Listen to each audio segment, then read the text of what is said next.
am really excited today on Martinis and Mentors to have my very dear friend, David Caldwell, real estate data king extraordinaire. If you've ever spoken to David, you know that he lives in a world of data. And if it doesn't have data, he believes that you're just spouting stuff to your clients and you really don't exactly know what you're doing in real estate. And I agree with him. So, however, he's a way deeper guy on data than I am. And we're going to get into kind of his psyche today, how he uses that data, but then also the other side of David. So the side of David that a lot of people don't realize. And so I'm going to dive deep, and hopefully this is going to help a lot of newer agents and longtime agents, because David has a lot of knowledge that he needs to share, and I'm going to get it out of him. David Caldwell, welcome. Thank you for being here today. Thanks for having me. It's my pleasure. You know, I've always looked up to you ever since I met you in a room many years ago, and it's an honor to be your friend. So I'm excited. Thank you. Yeah, it's great to surround yourself with people that are smart and have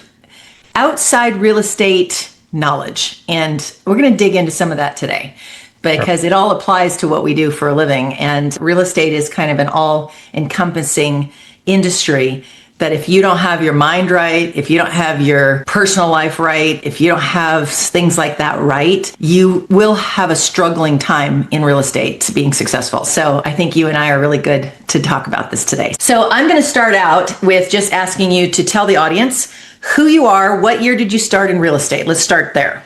Okay. So like Yvonne said, my name is David Caldwell. I live in the Portland metro area, but out in the suburbs. I got into real estate in 2007, which would have made me 24 when I got licensed, right before my 25th birthday, right before the crash. During, I guess, that time in real estate, I immediately knew I wanted to have my own company at one point. So I said I was going to do 2 years at a regional franchise, 2 years at a national franchise, 2 years at a local company. I didn't quite make it. That 6 years in 2012, I opened my own independent brokerage and was an indie for close to a decade. And that was really more like a teamerage model. And then since then, I've just been coaching a little bit and running a team of various sizes that I'm sure we'll get into. That's me professionally. Most importantly, I'm a dad. You know, I spend a lot of time with my kids. I like to train jujitsu. I'm remodeling a mid-century farmhouse right now, and I'm going to have a pumpkin patch for friends and family next year. So, you know. I love that. How old are your daughters now? 10 and 7. Ah. And they are so sweet, and they are redheads, and I love a good redheads. And they're natural. I cannot say I'm natural. So red hair, blue eyes. Love it. So, okay. That's a lot to unpack. So what I love about it is that you got licensed at 24 years old. Mm-hmm. So did I. And yours was in 2007. 2007. Mm-hmm. Mine was in 1988. And what's interesting about that is that we both got licensed right before disruption. Mm-hmm. And so you kind of at the very edge of the disruption, the start of the disruption, and me a few years before the disruption of Southern California foreclosure market. Now, you decided very early to go independent and to start your own brokerage. What triggered that? Because you were at the time, what were you? You were 29, 30 years old? Yeah, I think, immediately that was my plan. And I think I just always recognized in myself that I'm a little bit unemployable. You know, I like to push, like you, I like to push back against rules and structure if I don't agree with them. Mm-hmm. I felt like the best environment for myself, and I've matured in my thinking as I've gotten older, but the best environment for myself was to have all the responsibility on my own shoulders, where I could only blame myself if there were issues. And that just seemed like a logical path for my personality. Yeah. And it's good. You had early self-awareness. I will admit I did not have early self-awareness. So, and I don't think I've even now grown and matured. I still have that little bit of a rebel base to me. And however, because of a lot of that reason, that you just don't fit in certain models, right?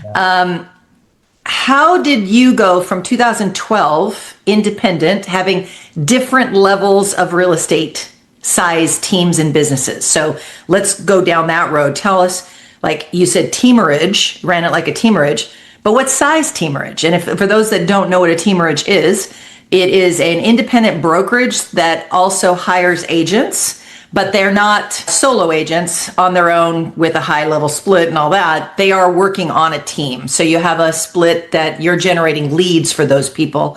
And I always call it's old school real estate. It's how the realtors in the 70s and 80s worked. They had a 60-40 split and you worked and they generated leads and gave them to you, right? And opportunities. That's a very different model from a brokerage standpoint. So you went teamerage, but then what happened? Like going back to like how many people were there, I had an issue scaling, which is why I'm no longer independent, and hiring that broker, manager, compliance department. Building it was more expensive than I could buy it for ultimately. So I'd get to like 8 or 10 agents and I'd want to fire everybody, or I'd be really frustrated that people weren't coming into the office, things like that. So we stayed around there, but it was a really profitable model because it was a really low cost model because we didn't buy leads. We were more of like a training organization. Coaching and training was the value proposition. I'd have senior agents, which were agents doing, 18 to 24 transactions. And for every senior agent, I tried to have a junior agent that could help them, essentially for free to get the training. And then I'd help that agent go work their sphere to make money. But it was a good model because we'd sell, I think the biggest year we had was like 188 sides in that model. So it was really profitable because we did that with VA. It was Boomtown, but just using it as a CRM, Dot Loop for transaction management, myself as the managing broker and compliance person, and a VA. So it was very high profit at the size that it was. And then I think like anybody, we could call it like ego or ambition, knowing myself now and having more self-awareness. So part of it was ego or being really easily influenced by people. I have a lot of people in my life telling me I was leaving a lot of opportunity on the table. And then I reached for more. I searched for more. Hindsight being 2020, I could have gotten more by being on the path that I'm on now, which is like not by pursuing more people, but by investing differently, etc. Interesting. Your story you just told is so common. You and I as coaches and consultants have experienced this over and over and over again. And the influenced by others issue that we have out there. And I mean, it's more prevalent now than it ever has been in my mind because there is so much noise in the industry. And you should do this, and you should do this, and you should do it this way. And there really isn't one way or one model. And the people that judge models without knowing what's behind the scenes are just wrong. They're flat out wrong. I don't have to recruit 150 agents to be successful. But then I also shouldn't be doing all the work myself. I can and be successful if I love it. Okay. You want to work until you're 80 years old? Have at it. There's some things you can do to help yourself with that, right? Like you said, a VA and that kind of thing. What's your opinion about the influencers right now in 2025, moving into 2026, compared to the ones that you were influenced by in 2012, 15, and 20? I think the difference is they're just noisier now because we see them more frequently. But I think, in our seat, as a coach, people come to us and they want to grow. And I think the easiest coaching to give, that's the less sophisticated, is just to tell people to do more. Instead of asking them why. Why do they want to grow? And then exploring what are the other paths for growth? What do those things look like? But I think today, if you just look at video, right? We're consuming these 30-second talking head clips. I'm sure some of these will be chopped up into it, all basically meant to inspire, all with a filter on them. Everyone, showing the trophies, but maybe not showing the cost of getting them. I think it's just more apparent. And I think for anyone who has a little bit of, who's a little bit competitive or thinks about growth, you start benchmarking yourself to those people.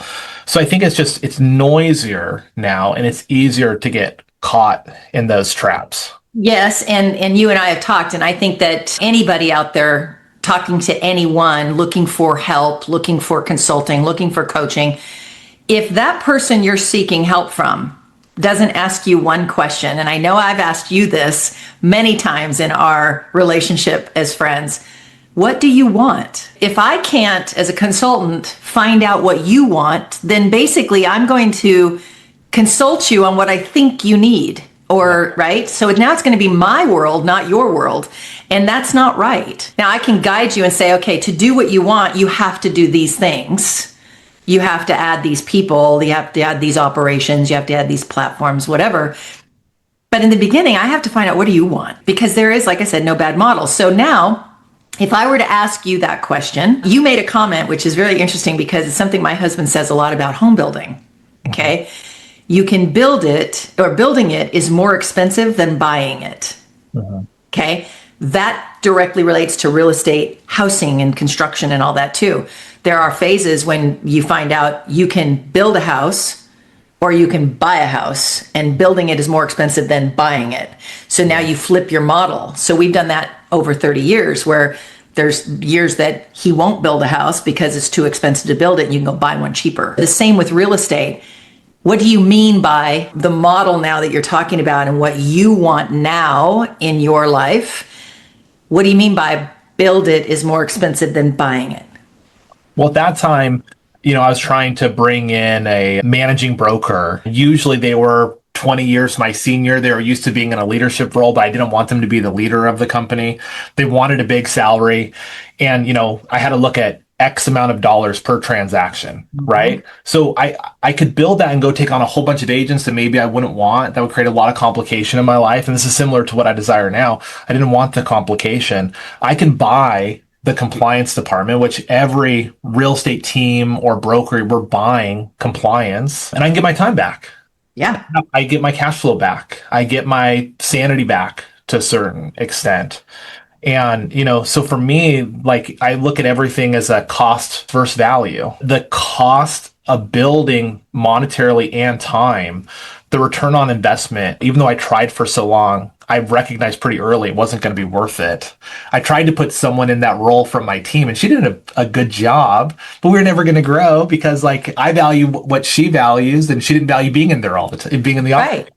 So this ties right next to my next question is, what's something that you believed earlier in your career that you now know was incomplete or just flat out wrong? Well, I think you're a new agent and a title rep comes in, or you're a new agent watching YouTube videos now, and it is just a constant idea dump. It is just people throwing ideas at you. And I know, like a lot of people, I felt like I needed to try everything. Now, as a 42-year-old man, like jujitsu, there are thousands of moves, but the best guys at jujitsu, they're only good at a few of them, right? Professional basketball players, there's tons of skills they can develop, but the guys at the top, they're usually really good at just one thing, or a couple things. They understand everything. Like, they understand the movements and the patterns, but people try to do too much. And I was guilty of that. I wish I would have known. I'm glad I had my own brokerage, but I wish I would have known that buying compliance was easier than building it, because I think I'd be further along in what I'm trying to achieve in my life. So that's interesting because you just tied into my next question of, did that belief cost you? See, and it does cost, and it delays what you can do with what your goals are, your own personal goals are. So, like, you learned early from someone. I don't know. I know we've talked about it. I can't remember where you told me to invest. Like, you put money in the S&P when you were like 20 years old. You're 42, and it's a pretty good amount now, right? Yeah. So you have now freedom to think differently. So you might have had that freedom earlier, and that's what caused you to go to that belief of saying, hey, let's go try this. This person's telling me to grow. I'm going to go do this. But what did it really cost you? Time, right? I mean, that building something that isn't going to work or isn't as profitable as you desire, it costs you time. My favorite quote is, what you do today is important because you're exchanging a day of your life for it. And if you've ever coached with me, a question I ask a lot is, based on your income, what you want to pay. If you're paying yourself a salary, would you fire yourself today? Another question I would ask is, if you got sick a month from now, would you be happy with the way that you're spending your time? If you look back on this week, did it fulfill you? Were you doing tasks that you enjoyed? Were you with people that you enjoy? Or were you just grinding? Right. And a lot of people, as you climb that ladder of achievement in real estate, or the perceived ladder of achievement, there's a lot of grinding, and there's a lot of people that can look back on their week and they didn't particularly enjoy it. Say that saying again. What you do today is important because you're exchanging a day of your life for it. Okay. So that is, that resonates with me because of, being perfectly healthy and then being diagnosed with, an aneurysm and having open heart surgery. It's a very interesting mindset that takes me to this question. Most people grind and give up their time, their relationships in this industry. They're following leaders, they're following influencers, they're following people that are telling them to do this. And then when they get to that peak, they'll have the time. Mm-hmm. Now, you and I both know that unless you make really distinct changes, the time never shows up. Mm-hmm. Okay. How can somebody building a real estate business, solo agent to small SEAL team? I'm not even going to get into the mega team stuff, but solo agent to SEAL team. How do you make money to pay the bills, to build some base foundation without the grind? This is where I would say data is part of it. Okay. Right. But, if I was starting with someone who is brand new and we were talking about, hey, what do they want and why they want it? I'll make it personal. I didn't grow up with a lot of financial means, and I wanted to have a family, and I wanted to create generational wealth. Now, 20 years ago, generational wealth, if you looked, was like a net worth of $5 million. It's much different today. But what I always looked at is like, okay, well, the NAR study of how buyers and sellers, like what they do every year, the study that comes out, it tells us how people find their agent, right? So I would do the tasks that people are most likely to find their agent by. Right? Hey, I would also look at, like when I was younger, I would like Google the average net worth by age and go, okay, how do I exceed this? So I'm going to use data for client acquisition and how I spend my time in the office. And then I'm going to use data for my lifestyle. Now, when I was in my 30s, there were many years where I made over $50,000 a month as an average, but I never paid myself more than $10,000 a month. Okay, bingo. You had boundaries, you had a guideline, and you had limitations. Yeah. So you didn't act rich. I did not act rich. First car I ever bought, I lost a ton of money on. It was a Tesla Model S in 2021. I bought it for 105,000, under 10,000. I just sold it for $36,000, right? It's a terrible investment.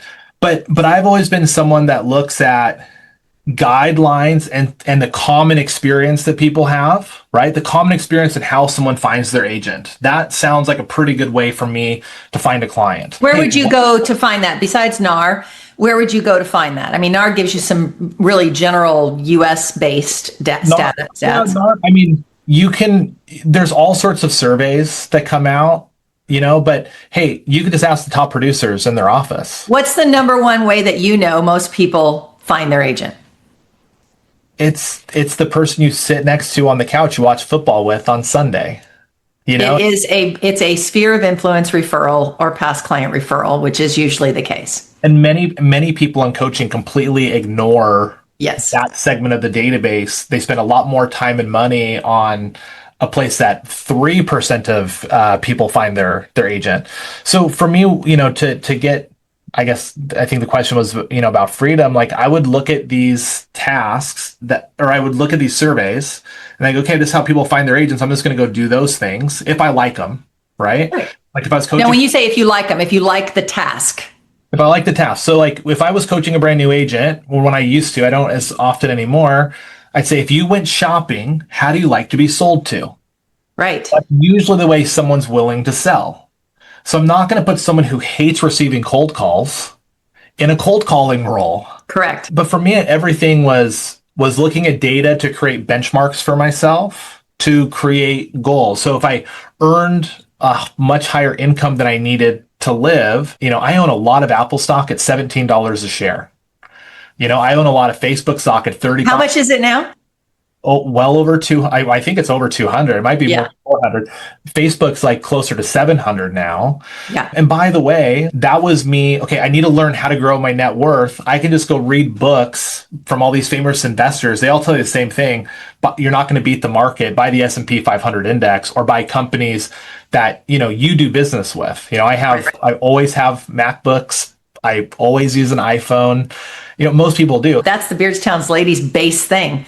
I mean, they made their reputation, and granted, there's been a lot of, stuff about debunking them. But at the end of the day, the base foundation was, we shop at Walmart, we're going to invest in Walmart.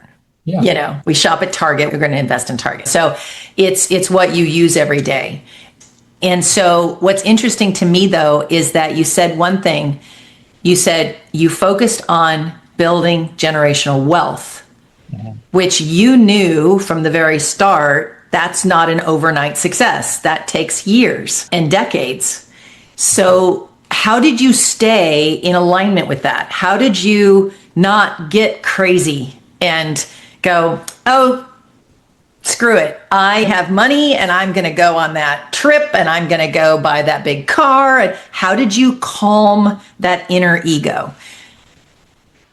Well, maybe how I grew up was just not a lot. I feel like I have a lot. Right. You live in abundance. Yeah. And so that was helpful, and I think I've always, I grew up as a skateboarder. I have tattoos. I'm kind of punk rock. I just never cared about really keeping up with the Joneses from what my closet looks like perspective. Now, I have a Rolex and I have lots of Jordan, lots of things, Yeah. but, in my 30s, I didn't buy a lot of those things commonly. I did. I lived in abundance. I just focused on being happy. But mostly what kept me in check was this long-term goal of building to a certain net worth.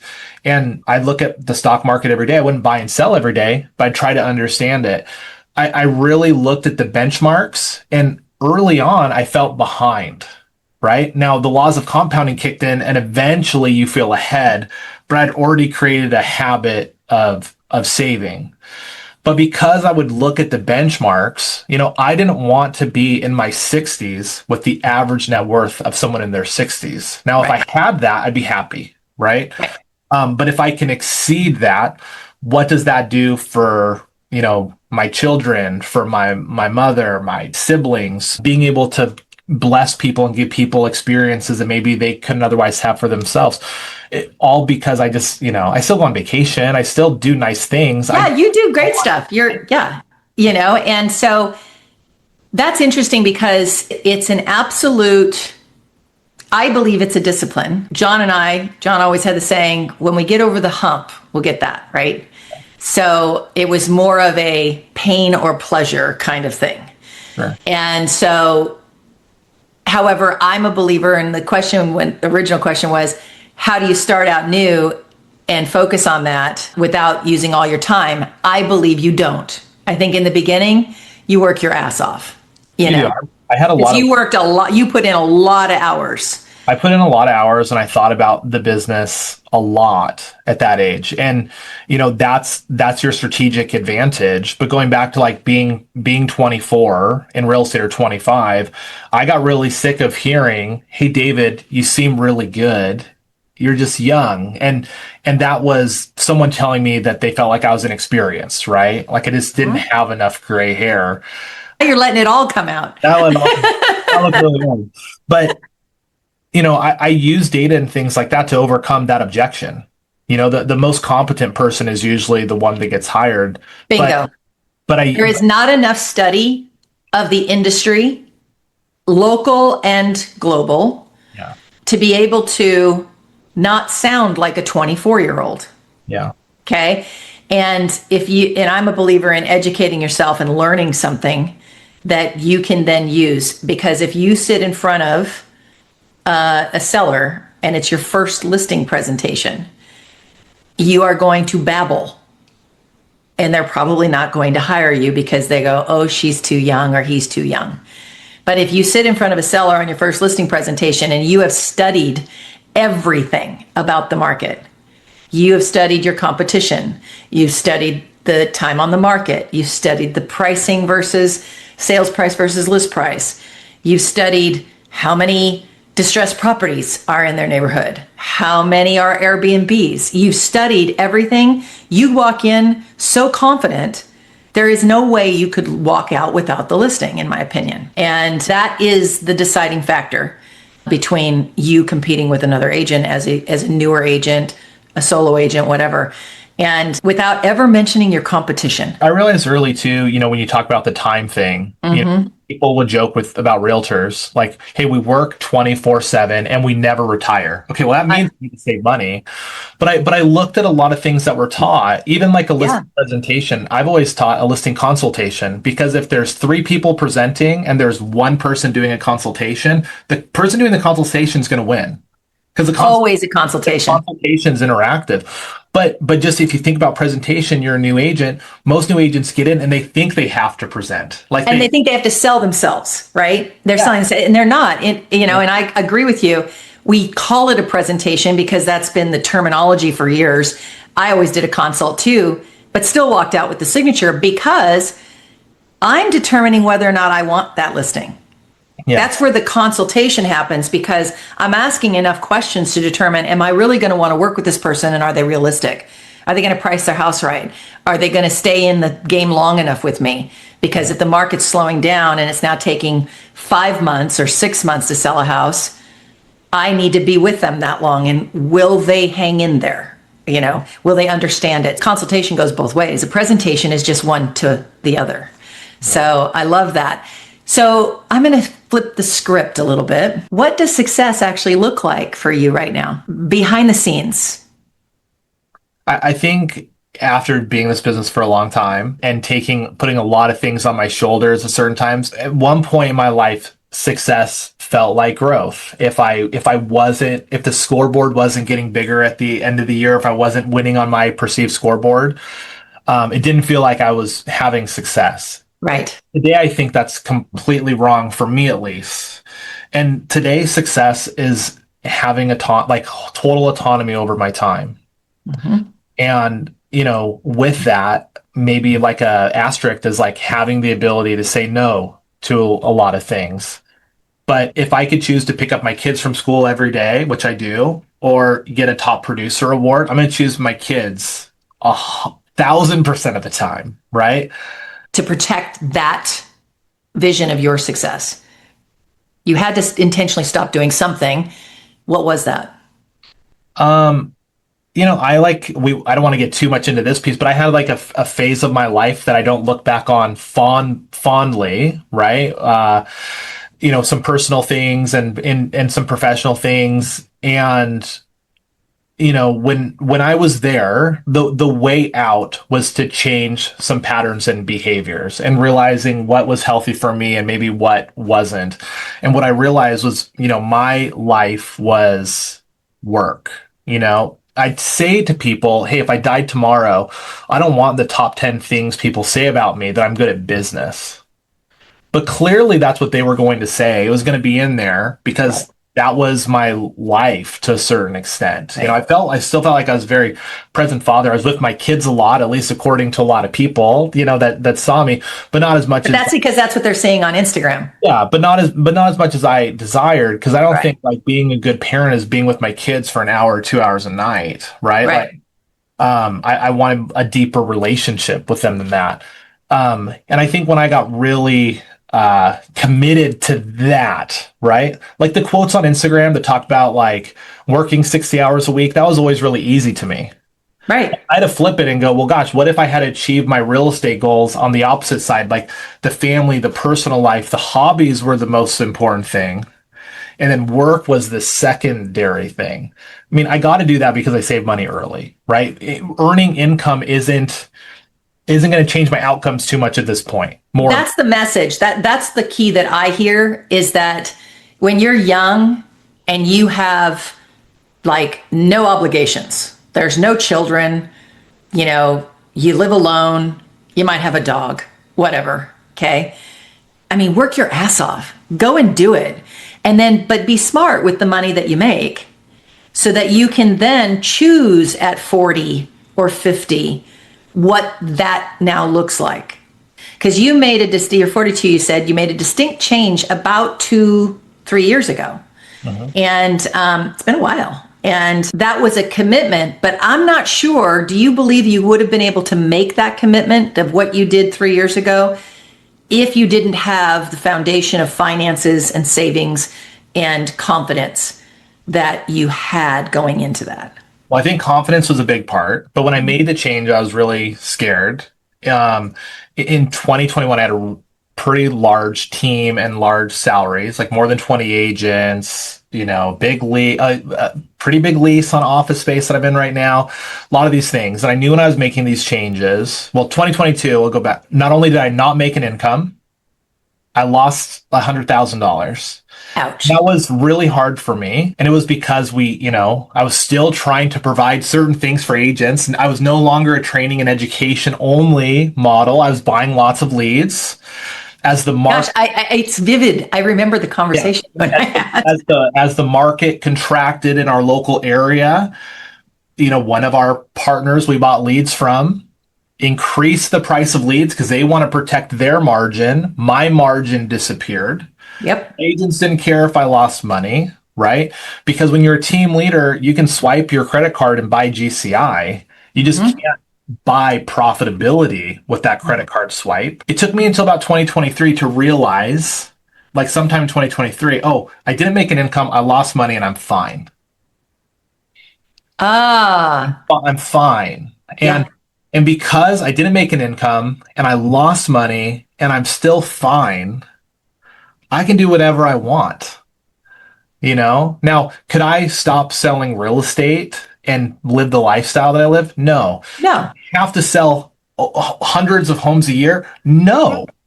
Not even close. I think I've told you this before. Like, I have a very unsexy business now, but I feel like a sexy P&L. I'm not going to win these crazy production awards or be in the top 25 of my company, but I don't even work close to 40 hours a week. Right. I don't really work evenings or weekends. One of my big goals next year is to do 12 open houses. I mean, I just don't. I hang out with my children. But that's the key right there, and that is the message. Is that don't judge what your GCI is based on what you think everyone else's is, right? And so that leads me to this. Where do you see people in our industry overcomplicating things? And how would you simplify that? Well, there's this great John Maxwell quote, which is, you can't overestimate the unimportance of everything.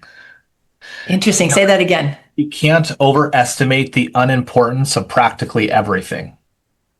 And if you think about the world of coaching or the world of growing a real estate team, we feel like we have to do everything. And if you gain an hour back because of a hire or because a skill set got better, all of a sudden you fill that hour most of the time with something that's meaningless.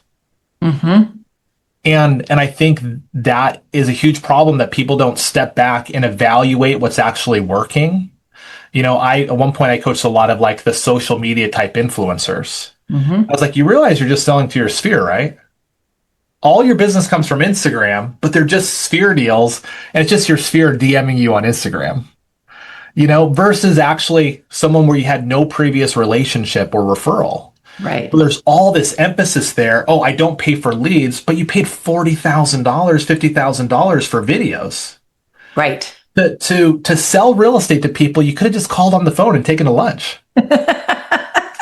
So, I think sometimes really stepping back and evaluating. Why do you think that they avoid the obvious? It feels good, right? Yes. To like, let's use Instagram as an example. To have a bunch of likes and comments and fire emojis. Yeah, it feels good, and to certain people, vanity feels really good. But I do think, if when you step back, that's how you uncomplicate your life. We're going to do over $1 million in GCI this year, which I think most teams really would be flexing on, right? Yes. But we have From just basic hard work, real estate work. I mean, it's not like you're out there dancing on TikTok and becoming an Instagram influencer. We did way less videos this year than we ever have. And, ChatGPT says not to our detriment, right? When you look at our P&L. But here's the reality of our business model right now. The 3 people bringing in revenue, myself and 2 of my agents, are all working less than 20 hours a week, probably as an average, because we're not trying to go hit these big, crazy goals. We looked at our business model at one point and said, what are the most profitable transactions we do? And let's only do those. Okay, you went back to the data and you said, let's just talk to people who we know are going to buy and sell. Yeah. I mean, we were buying lots of leads from Zillow at one point. And one thing we did as well is like, okay, we can buy these leads from Zillow at this price point, which, by the way, after splits, it's like you taking a 1.3% listing or working with a buyer at 1.3%. Yep. I mean, you could just go email your database and make that same offer if you want. It doesn't matter to my P&L. I don't care. I love this. This is you and I have gone back and forth about this kind of model. Yeah. When you know how much you're making on a paid lead, right, or a referral lead, and what you're actually doing the work for, commission split wise, and then you go out and offer that to everybody you already know, more than likely you're going to have a lot of deals. You would. Now, look, we've dabbled sometimes in adjusting, never that low, in adjusting things as a carrot. And by the way, the consumer is financially motivated. Absolutely. Right? So it does work, but we just started looking at those things and was like, hey, how do we remove resistance points to get to a transaction, and how do we keep it profitable? Most agents, they're not looking at that at all. They're just looking at how do I add, because there's this perception we have to add. This is a flip the script on what is your value prop. Okay. When you say most agents just add because they think they need to stack the cool, they need to add to the value prop, instead of saying, wait a second, where are the pain points that I can make better for the consumer? That is the value prop, right? And how do you explain that? And you're not having to add anything, and you're not having to cut. Yeah. So to the degree that you're talking about. A big recent problem in our industry is people taking listings, spending a ton of money on them, and then those listings going unsold. Correct. Huge problem for teams and their P&Ls. But they believe all these things that they're going to do are going to sell the house, which maybe all those things you do are going to help you acquire another client. But the MLS does most of the heavy lifting. Let's be honest, right? If not all the heavy lifting. Great photography, making sure when you walk in everything looks good. But as far as attention for the listing, one of my favorite things to say in a listing presentation right now is I can send you thousands of listings that have gone viral that are still sitting on the market because they're overpriced. That's right. And, the consequence of that for a lot of agents is they're losing money in their P&L because they've even told themselves that listing video and virality on Instagram matters and should get the price for that house. Yeah, and it's not. It doesn't. No, and we know, you and I both know, the market is going to determine what that house is going to sell for. Right. So this might be controversial, but one thing I never talk to my clients about are my monthly marketing results. What we talk about are how many homes are on the market against how many went pending. These are the ones that went pending. Why do you think yours didn't? Say that again. Here's how many homes are on the market against how many homes went pending. Why do you think your house didn't go pending when we look at these ones that went pending? by the way, like in a listing presentation a couple days ago, I said, here's what's going to happen on a weekly basis, whether we have showings or not. I'm going to send you a text message. There's going to be a link to all the active listing inventory, not in your neighborhood, because people don't specifically shop by neighborhood usually. It's geographic area. So it's going to be this area, this area, this area, this area. Then there's going to be another link in your price band. Here's the homes that went pending. It's going to become really clear to us if we need to change our price or be patient. And that's it. And then the seller decides. The seller decides. And, I do believe, and when you look at research, people hire us because consultation. Now, the industry is changing to me. You hire me because I market your house. Another thing I love to say in listing presentations, and it's going back to like how to save agents money and what people are doing. I love telling people that if I can spend 100% of the commission you're going to pay me on marketing your home, and if your house is overpriced and it's not in the right condition, all that money is just going to disappear. Yeah. It's interesting because so much money is spent on marketing properties. Yeah. And like you said, high-end video and all of that, because the industry pressurizes the need for that. However, it's the data that decides. And I always said, I tell my sellers and have for decades, I provide, you decide. Yeah. I'm going to provide you all of the information. I'm going to provide you all of the data. You're going to decide if you're going to be the highest bidder on your listing. Yeah. Because if you hold on to it at the wrong price, you are the highest bidder. Yeah. And they always respected that because they wanted to say, nobody's talked to me like that. Yeah.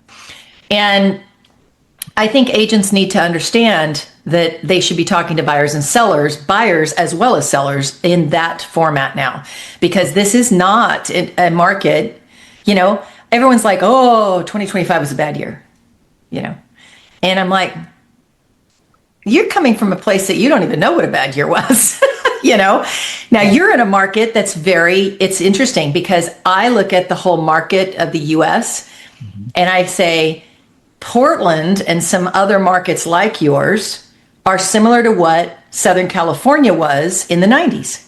Mm-hmm. Everywhere else in the US was doing great. We had the aerospace industry that went out of business and went away from Southern Cal.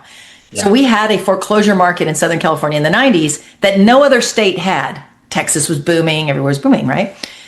You're in the same position. So it went from being a 2008 global issue where everybody felt it, to now very specific micro locations having issues. Yeah. Okay, so talk about that a little bit, because you run the stats heavily. Yeah. Well, let me put a bow on what we were just talking about. Yes. Because we gave examples of what agents do wrong, but most agents, they're on the undisciplined pursuit of more, and they should be on a disciplined pursuit of less but better.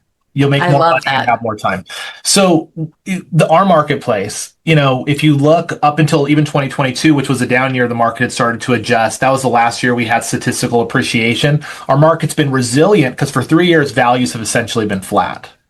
However, we've gone from an average about 30,000 sales a year to now we have a distinct trend line over 36 months of where we're selling about 21,000 homes a year. Now, when you're not losing a lot of agents, that puts pressure on any real estate business. And by the way, if you're someone who pays for leads, that increases your cost per lead. It increases your cost per sale right off the bat. It makes it a lot harder to run a profitable P&L. Look, our problem is very simple. When you look at where the average sales price is against interest rates and the average income, we have an affordability problem.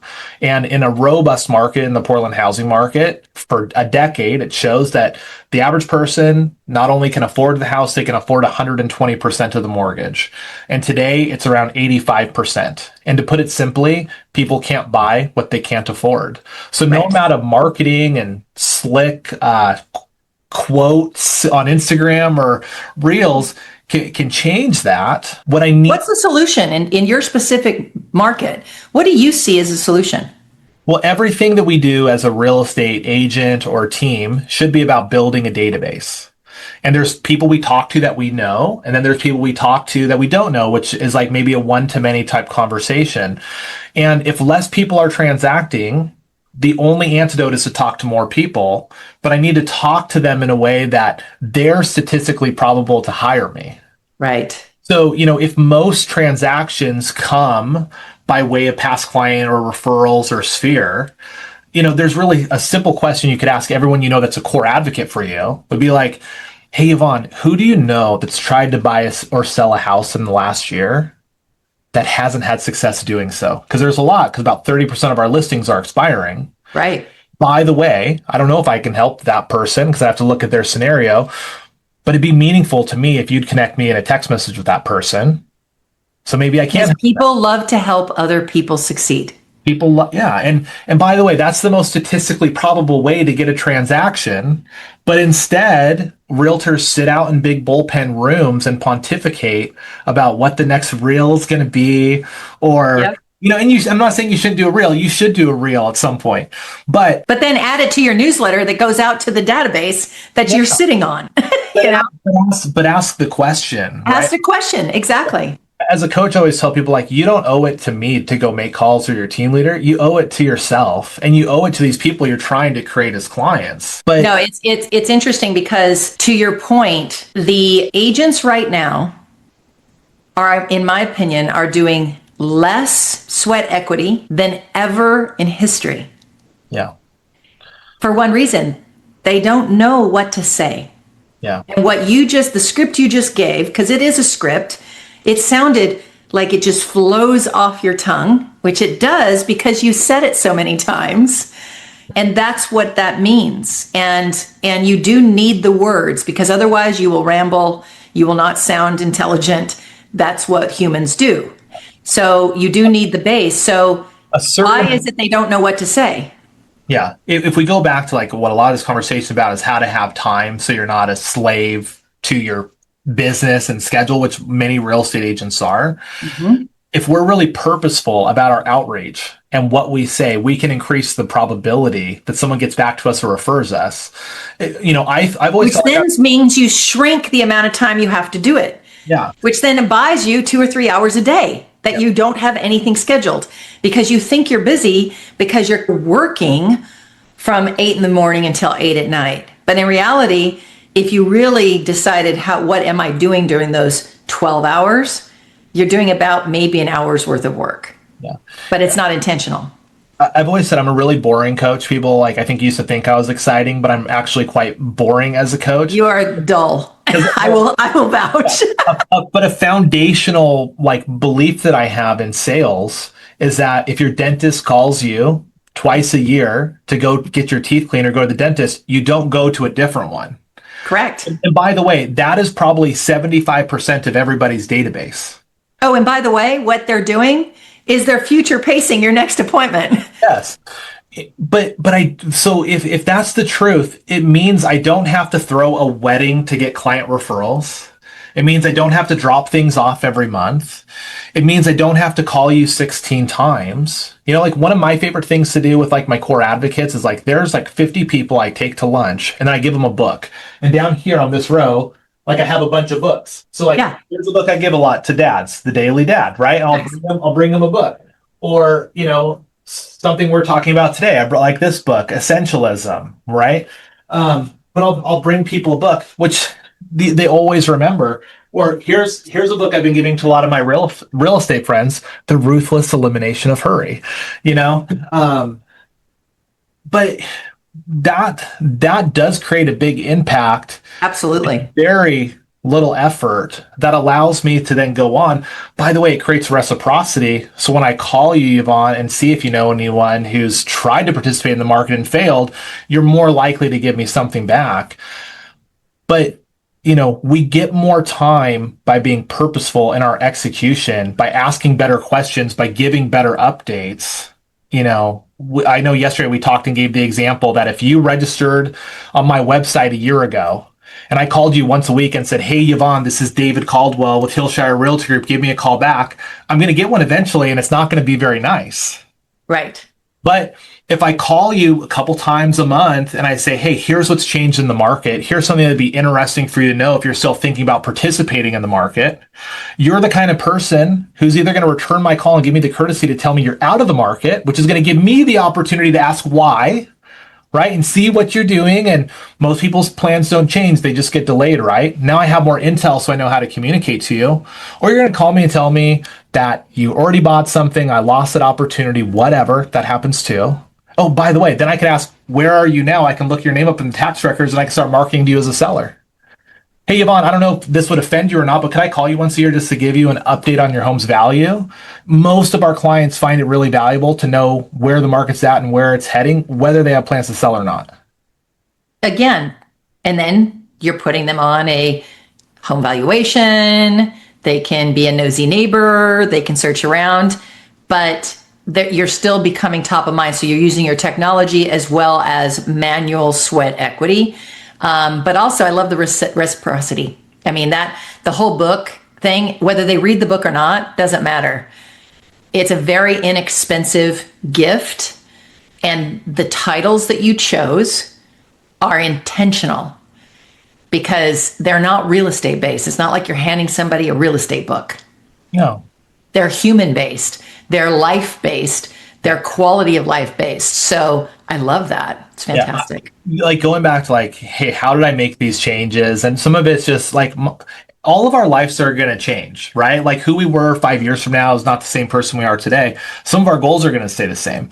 What I realize is through being a real estate agent, I'm going to help people make life changes, and it's going to supply me with an income that allows me to do other things that's going to make that impact. At one point I thought, well, my impact is going to be coaching and teaching real estate agents so their life can change. And I'm going to be that guy. But really, that's not who I am. Right? Mm-hmm. Like I'm more like the guy that's going to drive down the road and see you changing your tire, and I'm going to pull over and help you change it. Right. And what's beautiful about the real estate business is I've always been someone who believes if you're excellent at what we do in this job, we are overpaid, not under. That the payment is based on the average and not the exceptional. So become exceptional and make exceptional money. Well, gosh, you can get really purposeful and really skilled with how you communicate to your database you should be building and nurturing on a daily basis. Understand fundamentally how to contact them. Most people only need 2 contacts a year by voice, right, and then see you on social a little bit and get a weekly email. Yeah, they don't want to spend every weekend with you. They're not looking to have dinner with you. No, the impact is big. These people on average transact with us once a decade. Right? Yeah. Hey, by the way, if you think you're building your business by paying 40% referral fees to an aggregator, the behavior of that person is less likely to refer you, by the way, right? There's less margin, and people only transact once every 10 years. If you are not nurturing your database, you're missing out on the lifetime value of the customer. Because we go back to the original conversation of where did you find your realtor? And they say, from something.com. Yeah. Look, see, and that's not what you want. You want them to say, oh, don't do it the way I did it. Here's their name and number. Just use them. I lose less clients to the .com and more clients to the new agent that watches more football with that client. There you go. Because they have a relationship. Yeah, that person comes up. Part of the ability to have time in this industry is your ability to say no to people and not give everything you do away for free. That's right. So when you know they're going to work with the new agent, you respectfully remove yourself from the conversation and you move on and you go do stuff with your friends, family, hobbies, and go get another client. Yeah. Exactly. Scarcity, working from the mentality of scarcity, is where I hear a lot of people when they say this year has been so bad. There's only been 4 million homes sold. I'm like, there's been 4 million homes sold. Okay. There's still 21,000 homes selling. Did you sell 20 of those at least? Because that's really all you need to sell in any market to be successful. Isn't the biggest issue in real estate is that the average agent works with as many people that say yes to them, they never say no? Like one of the most common things that I say is I think a great real estate agent says no more than they say yes. So what's your business have to look like so you can say no more than you say yes? And by the way, if you're a team leader, there's still people you should say no to because you shouldn't want your teammates to work with certain people. Correct. So a great business is one that you build where you have the opportunity to say no more than you say yes.